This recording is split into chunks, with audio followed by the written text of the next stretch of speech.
زندہ باد اپنے میں سو زندہ باد زندہ باد زندہ باد اپنے میں سو زندہ باد. ایک داستان کربلا سننے والا اجنبی انسان جس کا اسلام اور اہل اسلام سے کوئی تعلق نہیں، اس کی نظر میں معاف کیجئے گا حضرت امام علی مقام کی شخصیت کوئی بہت زیادہ بڑی شخصیت نہیں، اس کے لیے محرم ایک نارمل تیوہار ہے.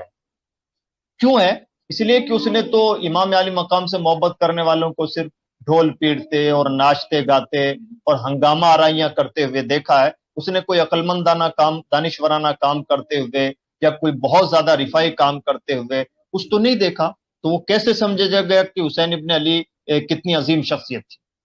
ہم کبھی غیروں کی نظر سے بھی تو دیکھیں کہ ہم امام علی مقام کی شخصیت کو دوسروں کے سامنے کس طور پر پیش کریں. تو یہ ایک بہت اہم یہاں پر پوائنٹ ہے. ایک بات یہاں پر عرض جی کرنا چاہتا ہوں. آپ نے یہ گفتگو کا رخ ادھر جو موڑا،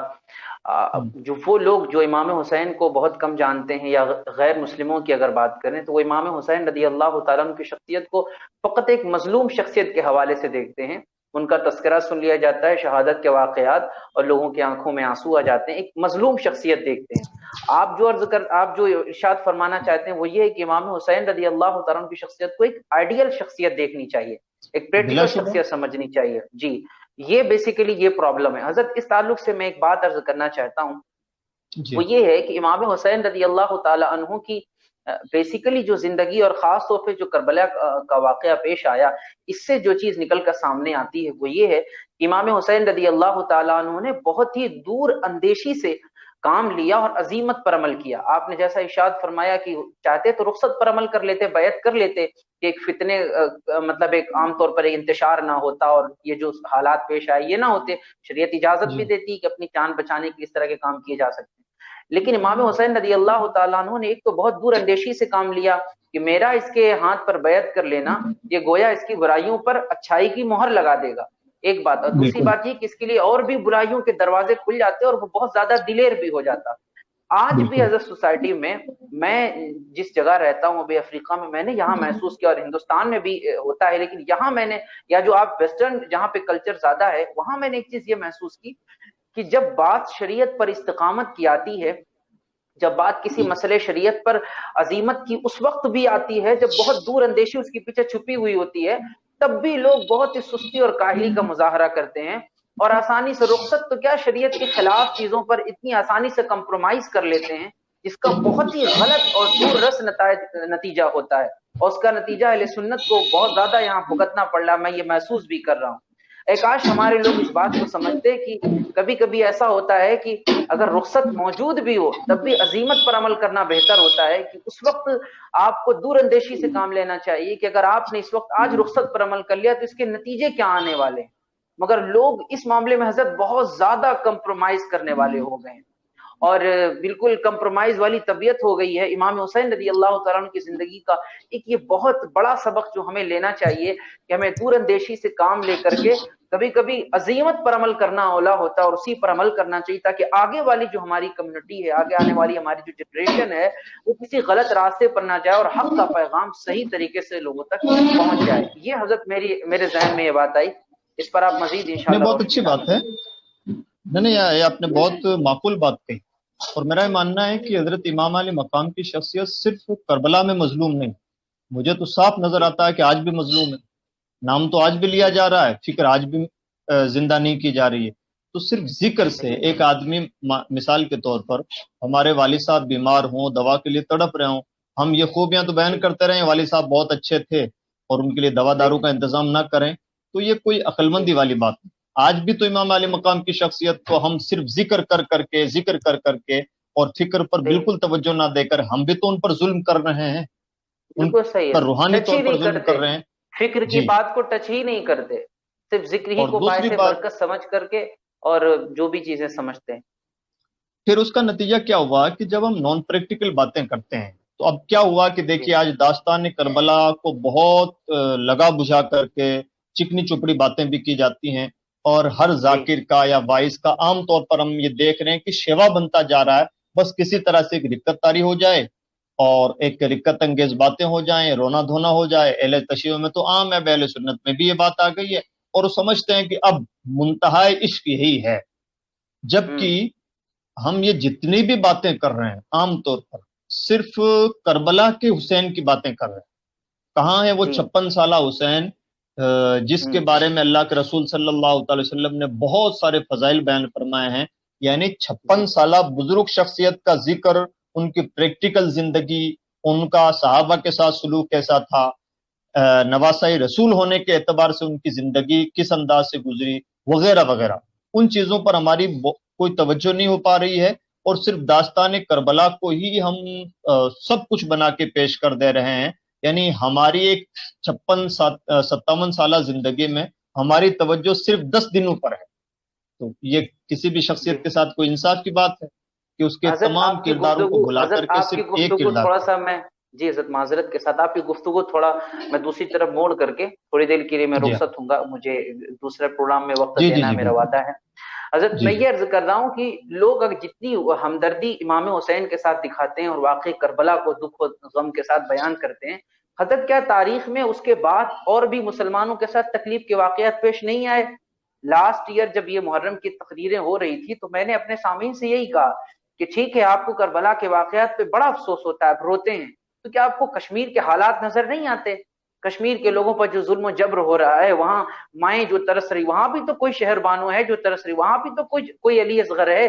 جو مارا جا رہا ہے، وہاں بھی علی اکبر جیسے جوانوں کو شہید کیا جا رہا ہے۔ تو یہ آرٹیفیشل یہ جو ہمدردی ہے اس کو ختم کریں۔ اگر واقعتاً آپ کے اندر فیلنگ ہے تو ساری امت کے لیے وہ چیز ہونی چاہیے۔ بہت سے علی اکبر ہیں جو قربان کیے جا رہے ہیں، نہ جانے کتنے قاسم ہیں جن کی جوانیاں لوٹی جا رہی ہیں، تو ادھر بھی تو توجہ ہونی چاہیے۔ تو اس تعلق سے بھی حضرت آپ کچھ روشنی ڈالیں، پھر انشاءاللہ میں بیک آتا ہوں تھوڑی دیر میں۔ جی ٹھیک ہے، آپ نے بہت درد والی بات کہی ہے۔ سچ یہ ہے کہ امام علی مقام سے ٹھیک پہلے دیکھ لیجیے حضرت عثمان غنی رضی اللہ تعالیٰ عنہ کی شہادت کیا کم دردناک ہے، کتنے اس کا ذکر ہوتا ہے۔ حضرت امام حسن مجتبی رضی اللہ تعالیٰ عنہ کا ذکر بھی اہل تشیع کے طریقے پر عمل کرتے ہوئے سنت کے یہاں بہت کم ہونے لگا ہے۔ تو بہت ساری باتیں ہیں، ہم کس درد کی بات کریں۔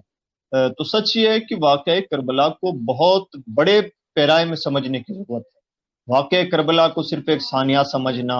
پھر اس پر نوحہ گری کر لینا، اور اس میں بھی زبان کا کوئی انداز نہ اختیار کرنا۔ ہم تو یہ دیکھ رہے ہیں کہ اس وقت زبانیں ایسی چل رہی ہیں کہ جو تعزیے کو حلال کہے وہ حلالی ہے، اور جو تعزیے کو حرام کہے وہ حرامی ہے۔ جب معیار کسی بھی بزرگ ترین شخصیت کا نام لے کر کے اتنا گر چکا ہو، مجھے نہیں لگتا کہ اس سے بھی زیادہ افسوسناک کچھ مراحل ہماری زندگی میں آنے والے ہوں۔ تو حاصل کلام یہ ہے کہ واقعہ کربلا کو ہمیں صرف ایک درد انگیز اور رکت انگیز اور جوشیلا کے بیان کے طور پر نہیں لینا چاہیے، یا صرف اس کے سہارے ہمیں جذبات کے ساتھ نہیں کھیلنا چاہیے۔ واقعہ کربلا دراصل اسلام کا ایک سنہرا پیریڈ ہے، اور ہمیں اس سے بہت کچھ عبرتیں حاصل کرنے کی ضرورت ہے۔ صرف غم خوشی معذاللہ یہی دو پہلو واقعہ کربلا کے نہیں۔ آپ غم مناتے ہیں یا نہیں، آپ امام علی مقام کی محبت میں یہ کرتے ہیں، ہم نے محبتوں کے معیار بھی بدل ڈالے ہیں، انداز بھی بدل ڈالا ہے، فکر کو بھی بلا دیا ہے، اور سمجھ بیٹھے ہیں کہ ہم جو کچھ امام علی مقام کے ساتھ سلوک روا رکھ رہے ہیں یہی محبت حسین ہے۔ میں سمجھتا ہوں کہ ہم نے حسین کو بہت تنگ کر دیا، حسینی مشن کو بہت تنگ کر دیا۔ ہم نے سمجھا ہی نہیں کہ حسین ابن علی کس اعلیٰ کردار کا نام ہے، کتنی عظیم شخصیت کا نام ہے،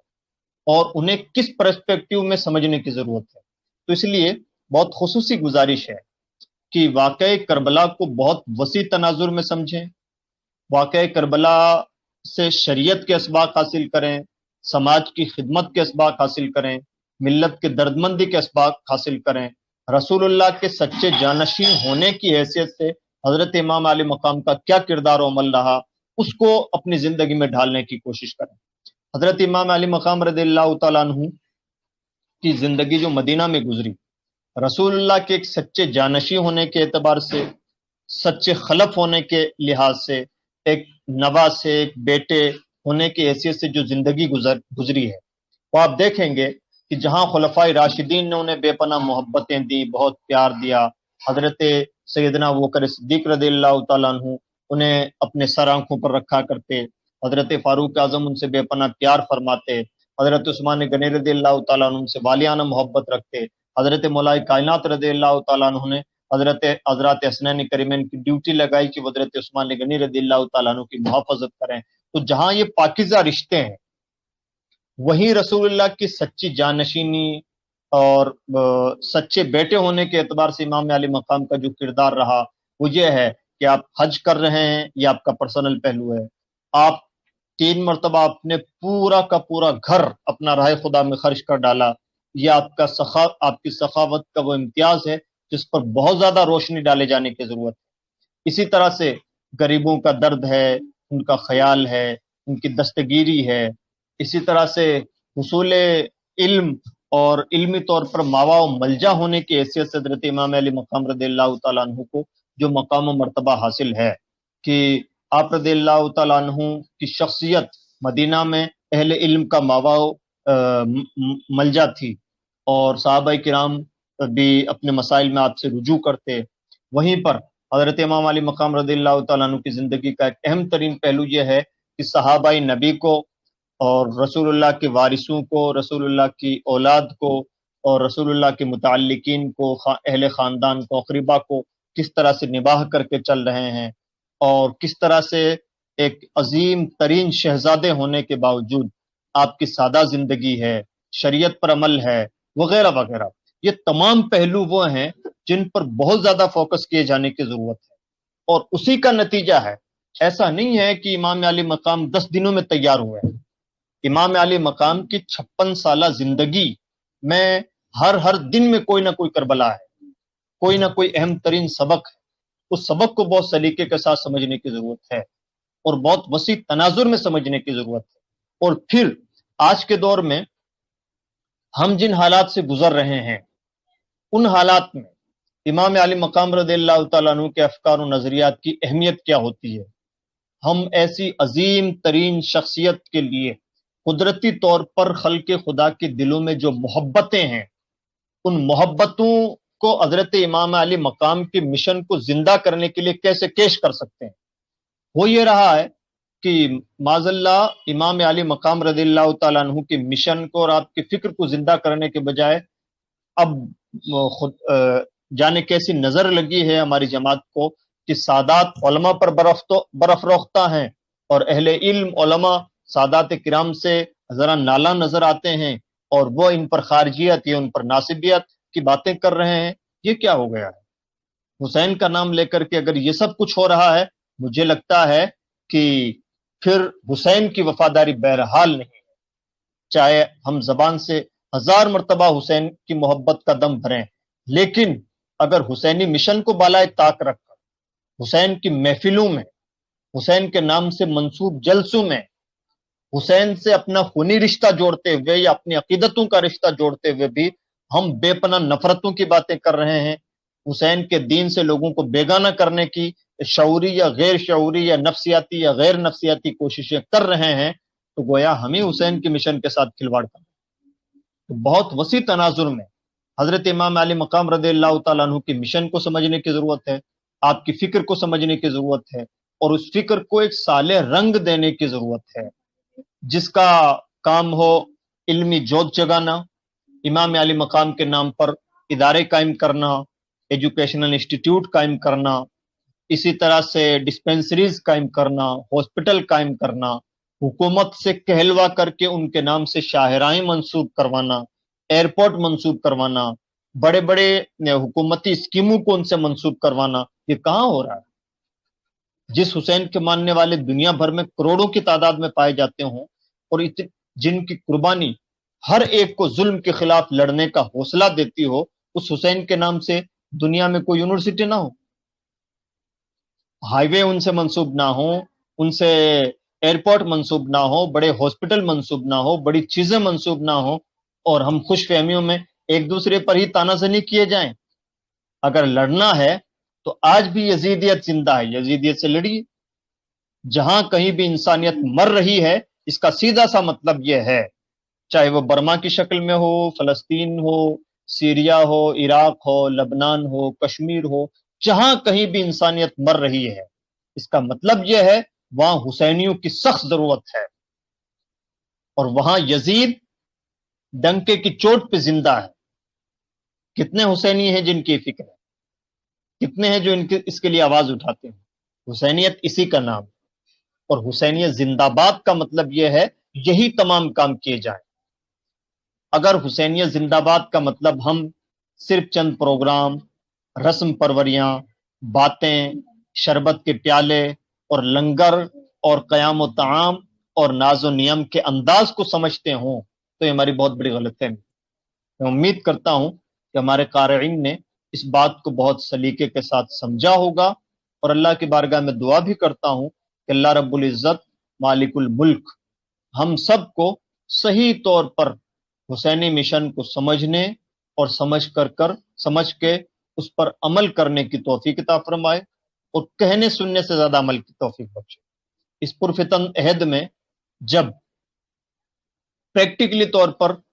حسینی لوگ کم رہ گئے ہیں، اللہ رب العزت ہمیں سچ مچ ویسا حسینی بنائے جس طرح کا حسینی ہونا چاہیے۔ میں ایک بار مبارکباد دیتا ہوں اس چینل کے ذمہ داران کو اور ایم ایس او کوشامبی کے ذمہ داران کو کہ انہوں نے ایک اچھا پروگرام آرگنائز کیا اور اس کے تھرو ایک حسینی پیغام پہنچانے کا موقع ملا۔ اللہ رب العزت ہم سب کو پریکٹیکل حسینی بنائے اور کہنے سننے سے زیادہ عمل کرنے کی توفیق عطا فرمائے، اور حسینی مشن کو دل سے قبول کرنے، اس پر عمل پیرا ہونے اور حسینیت کو عملی طور پر زندہ کرنے، اپنی ذمہ داریاں نبھانے کی توفیق بخشے۔ لا الہ الا اللہ محمد رسول اللہ۔ السلام علیکم ورحمۃ اللہ تعالی وبرکاتہ۔